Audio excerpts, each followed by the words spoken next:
Hello everyone, welcome back to my YouTube channel safety trainer Asif Syed. आज के इस video में हम लोग बात करने जा रहे हैं टैगलाइन इन लिफ्टिंग ऑपरेशन के बारे में। तो बिना किसी देरी के आइए वीडियो को शुरू करते हैं। हमारा सबसे पहला क्वेश्चन है, टैगलाइन क्या होता है? What is a tagline? तो इसका आंसर है, टैगलाइन एक नॉन कंडक्टिव रोप होता है जो सस्पेंडेड लोड के साथ अटैच की जाती है। टैगलाइन का इस्तेमाल रिगर या सिग्नल मैन लोड की मूवमेंट, स्विंग, रोटेशन और पोजीशनिंग को सेफली कंट्रोल करने के लिए किया जाता है, वो भी बिना लोड को हाथ लगाए, यानी बिना लोड को टच किए। हमारा दूसरा क्वेश्चन है, टैगलाइन का क्या मकसद है? What is the purpose of A tagline? तो इसका आंसर यानी कि 2.1 है, टैगलाइन का मकसद है लोड के स्विंग को कंट्रोल करना। 2.2 है लोड के रोटेशन को, यानी कि लोड को घूमने से रोकना। 2.3 है लोड को सेफली गाइड करना।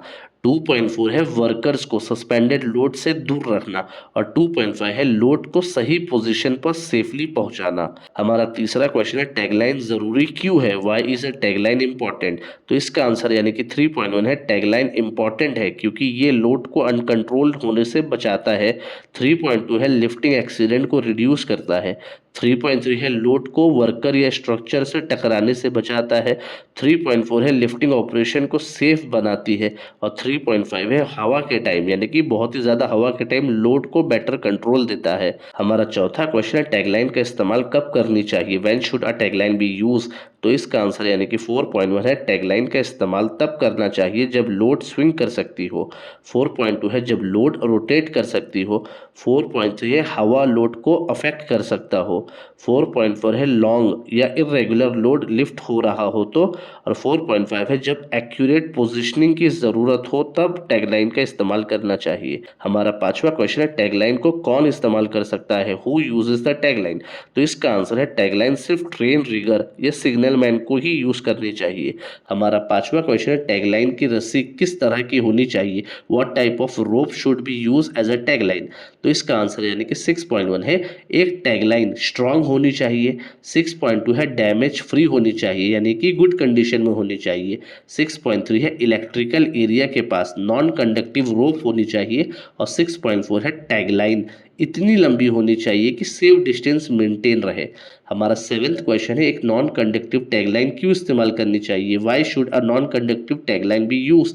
तो इसका आंसर है, non conductive tagline electrical hazards के पास इलेक्ट्रिक शॉक्स के रिस्क को कम करती है अगर लोड पावर लाइन या इलेक्ट्रिकल इक्विपमेंट के पास आ जाए तब। हमारा आठवां क्वेश्चन है, एक टैगलाइन को इस्तेमाल करने के क्या फायदे हैं? What are the benefits of using a tagline? तो इसका आंसर यानी कि 8.1 है, स्विंग कंट्रोल होता है। 8.2 है रोटेशन रुकती है। 8.3 है पोजिशनिंग इंप्रूव होती है। 8.4 है विंड ड्रिफ्ट कम होता है। 8.5 है वर्कर सेफ रहते हैं।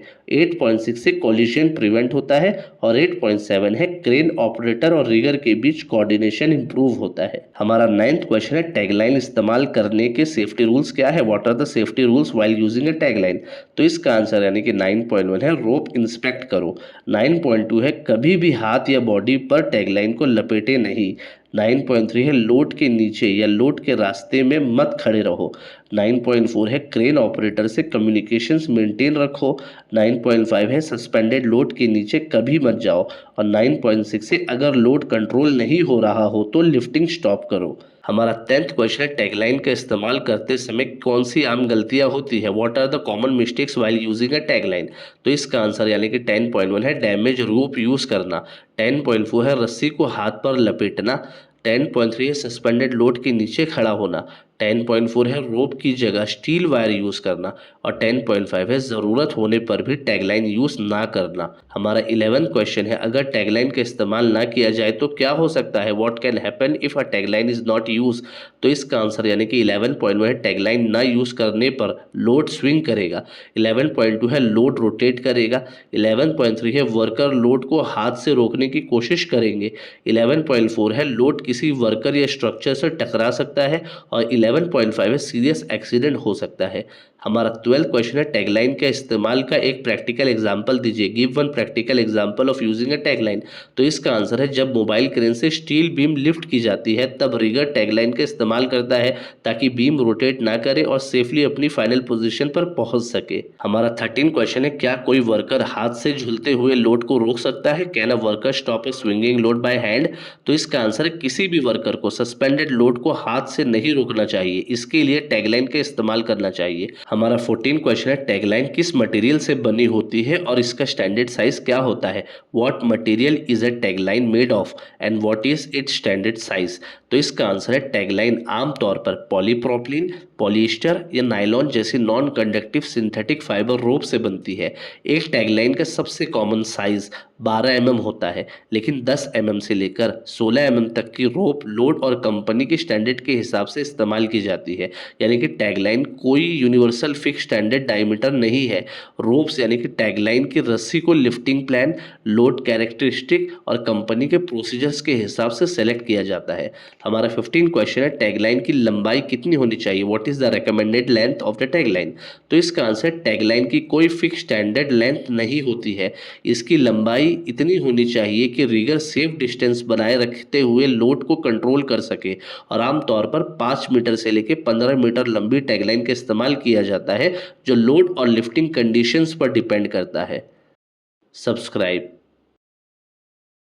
अगर आप भी इंडस्ट्री में काम करते हो या किसी को जानते हो, ये वीडियो शेयर करो, शायद किसी की जान बच जाए।